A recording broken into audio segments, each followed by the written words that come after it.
Generative Engine Optimization, or GEO, is slowly but surely becoming the new frontline in search. Right now, buyers are going straight to ChatGPT, Perplexity, and Google's AI and asking directly, what's the best tool for this? Or which service should I use? And instead of scrolling through pages of results, they're getting one very clear answer. The question is, are you in it? Hi, I'm Shaf, Growth and Ops Strategist here at Embark, and in this video I'll explain what GEO is and why it matters. Is it just SEO with a new name? And the exact framework we use to drive 27,000 of AI visits for our client MentorCruise. We also use the same playbook to drive thousands of visits for our clients in Status, Snap Downloader and Signwell. So what is GEO? GEO stands for Generative Engine Optimization. Basically, it's the process of making your brand or even your content appear in answers generated by AI chatbots. Some people call it LLM SEO or answer engine optimization, but it all means the same things really. In other words, when someone asks AI assistant a question within your industry, you want your brand to be part of the answer. You might be thinking, is this really a big deal? The answer has two layers. For traffic, maybe not. AI still sends fewer traffic than Google, but for conversion and revenue, absolutely. In our data at Embark,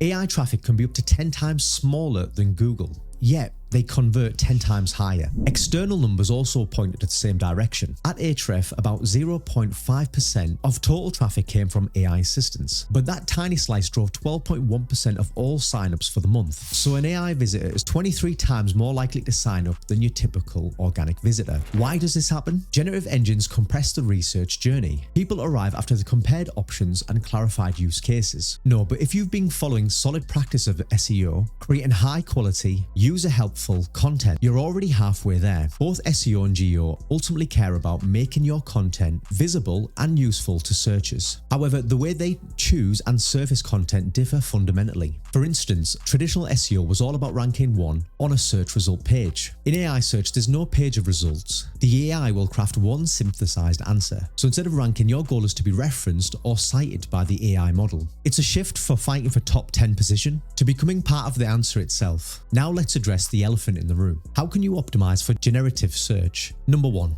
audit your presence in AI search. Before you can optimize for GEO, you need to know where you currently stand. Think of it like a baseline check. Here's how you do it. Open up temporary search in your LLM. If you're using Google's AI overviews, use an incognito window in your browser so you get a clean slate. Step one, search for your brand name. What does that AI say about your business? Is it accurate, up to date? If you see errors or old information, that usually means that AI is pulling outdated or from unreliable sources. In that case, go and check the sites that it's referencing. If there's a wrong description of your product, reach out and go and correct them errors. Step two, search for category entry points. These are the kind of things that your prospects will type if they didn't know your brand. For example, if you run a contract management tool, you'd test queries like, can you recommend the best contract software for small teams? There isn't a reliable way to scale this yet, but you can absolutely do it for your most important queries. When you test these searches, ask yourself, are you showing up consistently in the answers? If yes, then that's a good sign. If not, you've just uncovered a gap, and that's your to-do list. Look at which competitors are being mentioned instead, what content they are publishing, why are they getting cited? That'll give you clues about the fixes and what to focus on. And now we're into number two.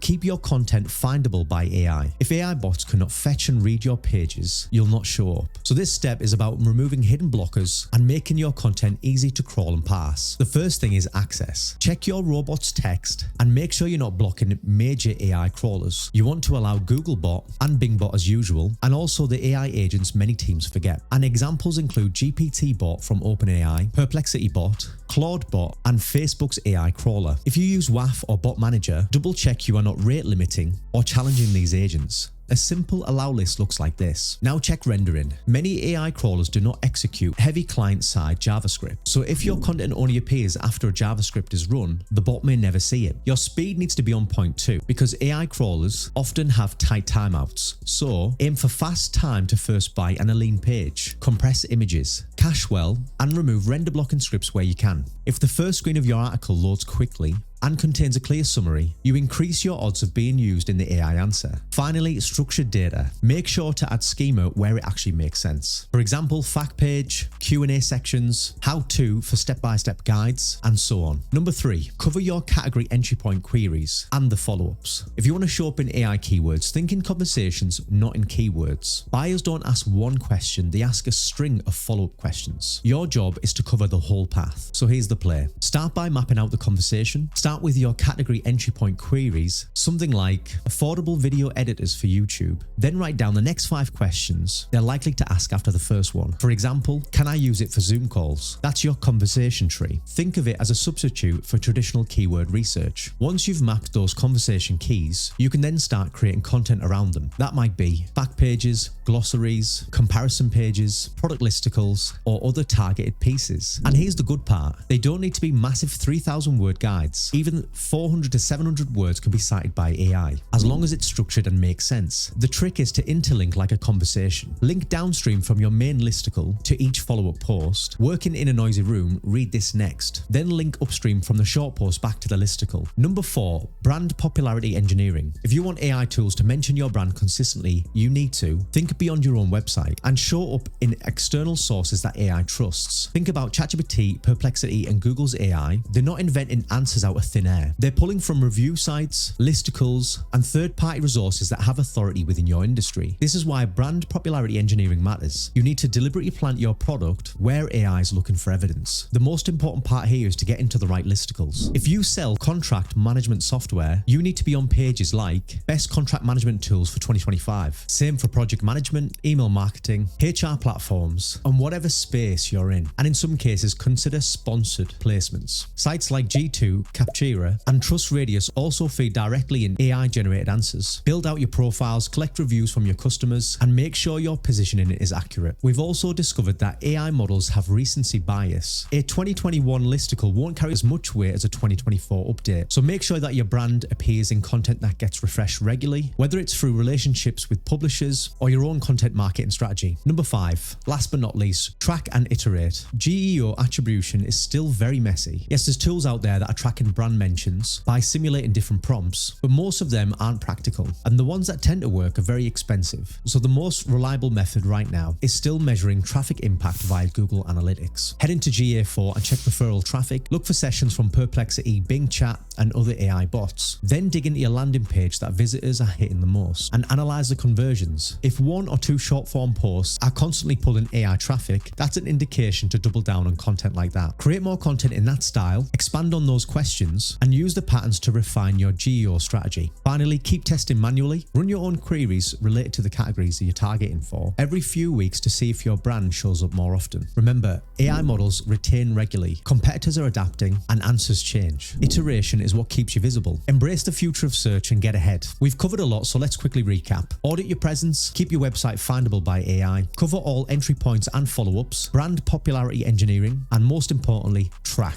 If you found this discussion useful and you're excited or maybe even a little bit anxious about optimizing for AI search, don't worry, you're not alone, and you don't have to tackle it alone either. Here at Embark, we've been diving deep into GEO and helping our clients navigate this new terrain. If you want to learn more how to get your brand showing up in AI search, feel free to reach out to us, or you can click the link in our description to visit our website. We'd love to help you turn AI search into a growth channel for your business. And of course, don't forget to subscribe for more insights on SEO, GEO. Thanks for watching. Ciao.